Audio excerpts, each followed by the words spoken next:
এই মুহূর্তের যে ভিডিওটা এসেছে সেটা হচ্ছে কি ডেরিভেটিভ সূত্রের পার্ট 3, মানে 3য় নম্বর সূত্রাবলীর যে পার্টটা আমি বিভক্ত করেছি। তো প্রথম সূত্র হচ্ছে d d x of sine x is equal to, মানে সাইন এক্সের যদি ডেরিভেটিভ করি তখন হবে কস এক্স।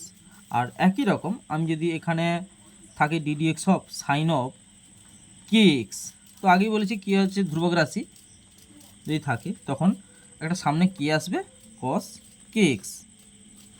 নেক্সট দ্বিতীয় নম্বর d d x of cos x is equal to, দেখো ডেরিভেটিভের ক্ষেত্রে যতগুলো সি থাকবে, অর্থাৎ কোণানুপাত হচ্ছে আমাদের 6টা, sine cos tan cosec sec আর হচ্ছে কট। এখানে যতগুলো সি আছে প্রত্যেকটার ক্ষেত্রে ডেরিভেটিভ হওয়ার সময় মাইনাস আসবে আর বাকিগুলোর ডেরিভেটিভ হওয়ার সময় প্লাস আসবে।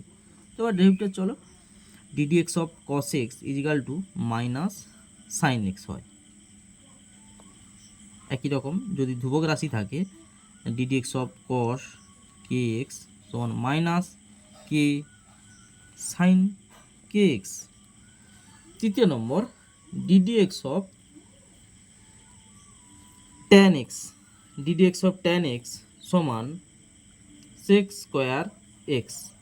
একই রকম d d x of tan k x, মানে কে হচ্ছে ধ্রুবক আগেই বলেছি, থাকলে এটা হবে k sec square k x.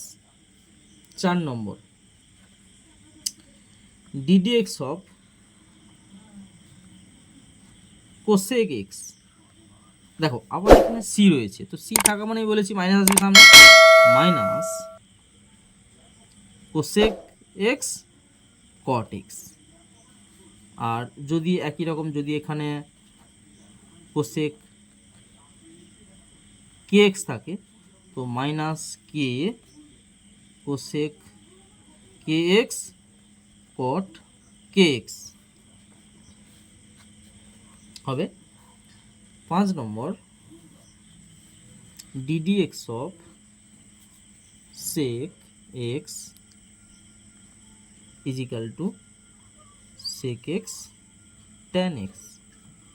একই রকম যদি d d x of sec k x মানে ধ্রুবক রাশি গুণ থাকে তো তখন k sec k x tan k x. 6 নম্বর অর্থাৎ পার্ট 3 আজকে লাস্ট সূত্র d d x of cot x, তাহলে 6টা কোণানুপাত তাই 6টা সূত্র। কট এক্স যদি থাকে তো আগেই বলেছি সি থাকলেই মাইনাস আসবে, মাইনাস কোসেক স্কোয়ার এক্স। একই রকম ডিডি এক্স অফ